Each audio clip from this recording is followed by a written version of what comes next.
Hello friends, CD kitchen and ಬ್ಲಾಗ್ಸಿಗೆ ಎಲ್ಲರಿಗೂ ಸ್ವಾಗತ. ನಾನಿವತ್ತು ಬೂತಾಯಿ ಪುಲಿ ಮುಂಚಿ ಮಾಡ್ತಿದ್ದೇನೆ. ಸೊ ರೆಸಿಪಿಗೆ ಏನೆಲ್ಲ ಬೇಕು ಈಗ ನೋಡುವ. ನಾನಿಲ್ಲಿ ಒಂದು ಪಾತ್ರೆಗೆ ಸ್ವಲ್ಪ ಎಣ್ಣೆ ಹಾಕಿ ಇಲ್ಲಿ ನಾನು ಒಣಮೆಣಸನ್ನು ಸ್ವಲ್ಪ ಫ್ರೈ ಮಾಡ್ತಿದ್ದೇನೆ ಎಣ್ಣೆಯಲ್ಲಿ.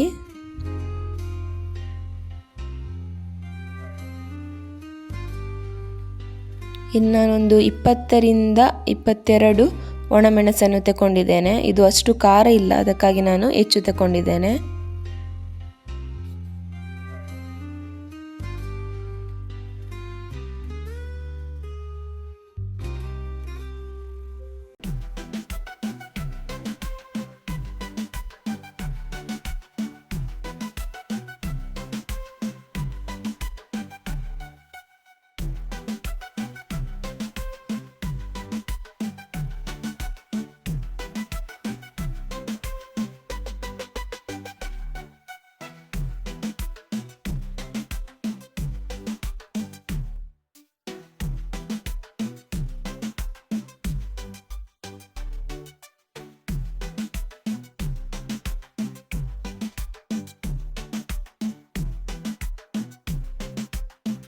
ಒಣಮೆಣಸು ಫ್ರೈ ಆದಮೇಲೆ ನಾವಿಲ್ಲಿ ಸ್ವಲ್ಪ ಕೊತ್ತಂಬರಿ 3 ಟೇಬಲ್ ಸ್ಪೂನಷ್ಟು ಮತ್ತು ಅರ್ಧ ಟೇಬಲ್ ಸ್ಪೂನಷ್ಟು ಜೀರಾ ಮತ್ತು 6ರಿಂದ 7 ಕಾಳು ಮೇಥಿ ಮತ್ತು 1 ಟೇಬಲ್ ಸ್ಪೂನಷ್ಟು ಕರಿಮೆಣಸು ಹಾಕಿ ಇದನ್ನು ಕೂಡ ಒಳ್ಳೇದು ಮಾಡಿ ಫ್ರೈ ಮಾಡುವ.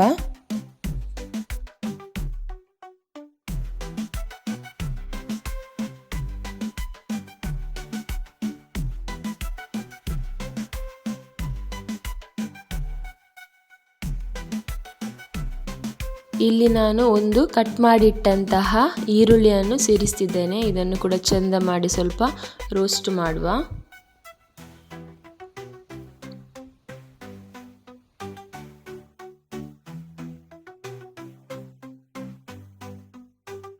ಈಗ ರೋಸ್ಟ್ ಮಾಡಿಟ್ಟಂತಹ ಎಲ್ಲ ಮಸಾಲವನ್ನು ನಾವು ಈಗ ಚಂದ ಮಾಡಿ ನೀರಾಕಿ ಗ್ರೈಂಡ್ ಮಾಡುವ.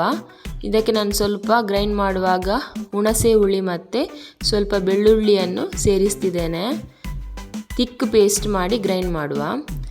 ಈಗ ನಾನಿಲ್ಲಿ ಇನ್ನೊಂದು ಪಾತ್ರೆಯಲ್ಲಿ ಸ್ವಲ್ಪ ಎಣ್ಣೆ ಹಾಕಿ ಸಾಸಿವೆ, ಕರಿಬೇವು ಸೊಪ್ಪು, ಶುಂಠಿ ಮತ್ತು ಸ್ವಲ್ಪ ಕಾಯಿ ಮೆಣಸನ್ನು ಕಟ್ ಮಾಡಿ ಹಾಕ್ತಿದ್ದೇನೆ ಎಣ್ಣೆಗೆ. ಇದನ್ನು ಚಂದ ಮಾಡಿ ಈಗ ಫ್ರೈ ಮಾಡುವ.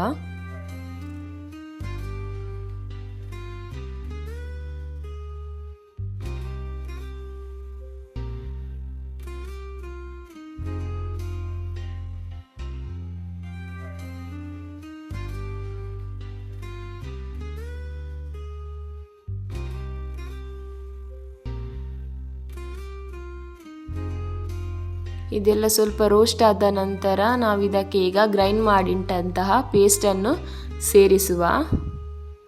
ಇಲ್ಲಿ ನೋಡ್ಬೋದು ಎಷ್ಟು ಚೆನ್ನಾಗಿ ಕಲರ್ ಬಂದಿದೆ ಅಂತ. ಈಗ ಇದನ್ನು ಸ್ವಲ್ಪ ಹೊತ್ತು ಎಣ್ಣೆಯಲ್ಲಿ ಫ್ರೈ ಮಾಡುವ. ಇನ್ನು ಇದಕ್ಕೆ ನಿಮಗೆ ಎಷ್ಟು ನೀರು ಬೇಕು ಅಷ್ಟು ಹಾಕ್ಬೋದು. ನಿಮಗೆ ಗ್ರೇವಿ ತಿಕ್ಕಿಡಬೇಕಾದ್ರೆ ತಿಕ್ಕಿಡ್ಬೋದು. ಇಲ್ಲಿ ನಾನು ಸ್ವಲ್ಪ ಅರಶಿನ ಹುಡಿ ಮತ್ತು ಸ್ವಲ್ಪ ಉಪ್ಪನ್ನು ಸೇರಿಸ್ತಿದ್ದೇನೆ. ನಾನಿಲ್ಲಿ ಇನ್ನೂ ಸ್ವಲ್ಪ ನೀರು ಹಾಕ್ತಿದ್ದೇನೆ, ಯಾಕಂದರೆ ಮೀನು ಸೇರಿಸಿದ ನಂತರ ಸ್ವಲ್ಪ ಗ್ರೇವಿ ಕೆಲವೊಮ್ಮೆ ತಿಕ್ಕಾಗುತ್ತೆ. ಅದಕ್ಕೋಸ್ಕರ ಮೀಡಿಯಮ್ ಹದದಲ್ಲಿ ಇಡ್ತಿದ್ದೇನೆ.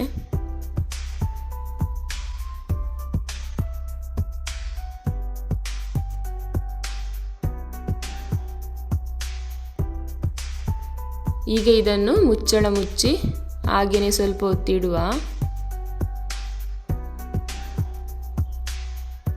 ಈಗ ನೋಡ್ಬೋದು ಚಂದ ಕುದಿ ಬಂದಿದೆ. ಇನ್ನು ನಾನು ಇಲ್ಲಿ ಮೀನನ್ನು ಸೇರಿಸ್ತಿದ್ದೇನೆ.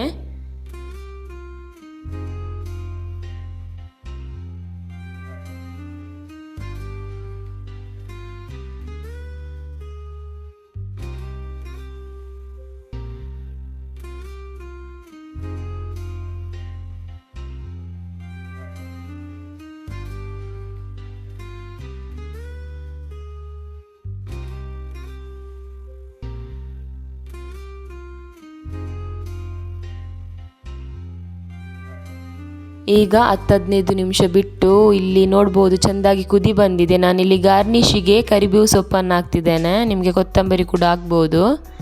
ಇವತ್ತಿನ ಈ ರೆಸಿಪಿ ಇಷ್ಟ ಆದರೆ ನನ್ನ ಚಾನಲಿಗೆ ಲೈಕ್, ಶೇರ್ ಆ್ಯಂಡ್ ಸಬ್ಸ್ಕ್ರೈಬ್ ಮಾಡಿ. Thank you so much for watching. Take care. Bye.